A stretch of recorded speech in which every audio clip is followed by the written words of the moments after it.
Gue tergelitik sama salah satu artikel dari Kompas yang ngasih tips sukses akses web pemerintah. Ini artikel sebenarnya lucu banget sih, karena daripada nyusahin pengguna dengan kasih effort di balik kata tips itu, kenapa kita nggak coba untuk kasih saran kepada pemerintah untuk implementasi sistem mereka biar nggak ngedown mulu. Di sini gue akan berusaha banget untuk membuat penonton mengerti bagaimana mekanismenya secara awam. Terutama ini diperuntukkan untuk orang-orang yang gaptek yang memegang kendali dan otorisasi atas teknologi negara kita. Solusinya ada dua, yaitu horizontal scaling atau vertical scaling. Di dunia aplikasi atau software ada yang namanya server. Server itu adalah tempat kalian mengakses, mengirim, dan menyimpan data kalian secara cloud atau virtual. Oke, kita mulai aja langsung horizontal scaling.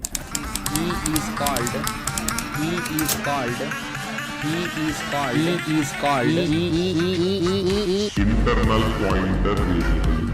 Di software engineering, horizontal scaling itu adalah menambah server untuk menghandle request dari user. Jadi ketika suatu service atau aplikasi dalam satu server itu kepenuhan requestnya, maka akan dialihkan ke server yang lain. Dan berapa rata-rata request yang bisa dihandle oleh satu server dalam 1 detik? Jawabannya adalah tergantung dari proses kodenya, tergantung siapa programmernya, makin ringkas dan optimal kodenya, makin kecil data yang diproses. Maka makin ringan juga CPU-nya dalam menjalankan kodenya. Dan ketika CPU-nya makin ringan, maka makin banyaklah request yang bisa dihandle dalam satu server. Semisal untuk Google Map, mereka bisa handle 10-20 request per detik. Wikipedia bisa handle 100-200 request per detik. Dan Twitter bisa 600 request per detik. Dan ini hanya untuk satu mesin atau satu server ya. Jadi balik lagi, tergantung dari kompleksitas prosesnya dan bentuk datanya. Wah, berarti banyak server dong yang digunakan untuk menangani aktivitas kita di dunia maya. Jelas, untuk satu platform yang kalian akses saja itu mungkin ada berapa ratus ribu server yang dia sediakan supaya kalian itu mendapatkan akses yang cepat. Saking banyaknya server di dunia ini, bahkan sampai ada yang disewain. Ketika kapasitas server di sebuah perusahaan itu berlebih, seperti Google dengan Google Cloud-nya, Amazon dengan Amazon Web Service-nya, dan masih banyak lagi. Dan untuk web atau aplikasi pemerintah, kenapa lemot? Jawabannya adalah mungkin mereka implementasi satu aplikasi itu di satu server. Wajar itu terjadi down, karena yang akses itu kan satu Indonesia, apalagi untuk data administrasi lagi. Belum lagi kita bicara tentang optimalisasi kodenya, walaupun ini mungkin belum bisa di cross-check. Selain itu, mereka rata-rata pakai PHP pula, monolith pula, ya makin menjadi-jadilah lemotnya. Solusinya apa? Yang pertama tuh, jangan pakai PHP,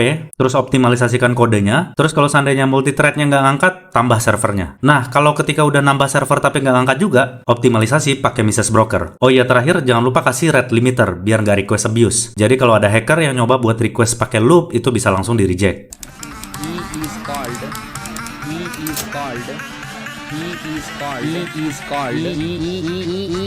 Internal pointer variable.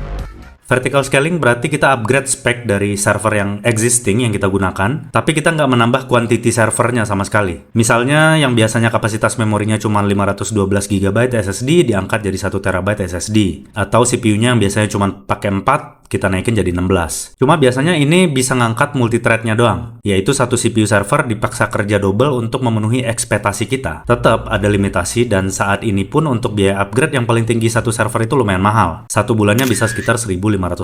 Itu pun nyewa ya, bukan punya sendiri. Pertanyaannya, kalau punya sendiri itu lebih mahal nggak? Jelas dong, karena maintenance-nya itu nggak cuma secara digital, tapi yang nyata pun juga harus kita maintenance. Misalnya nambah space-nya, nambah pendingin ruangannya, nambah teknisinya, wah ribet deh. Nah sebenarnya ada satu pertanyaan dari gue yang sampai sekarang itu gue masih bingung. Pertanyaannya adalah, kalau nggak sanggup handle keamanan sendiri, nggak sanggup kelola server sendiri, kenapa pemerintah nggak pernah mau nyewa server cloud dari swasta yang udah ada? Seperti AWS, DigitalOcean, atau GCP. Apakah mereka itu seberbahaya itu bakal eksploitasi data kita? Kalau emang ternyata sekrusial itu, kenapa sih nggak pernah bisa serius ngurusin keamanan data kita? Nah, gimana nih? Ada yang bisa jawab nggak? Tulis di kolom komentar ya, karena gue bener-bener awam sama urusan regulasi kayak begini.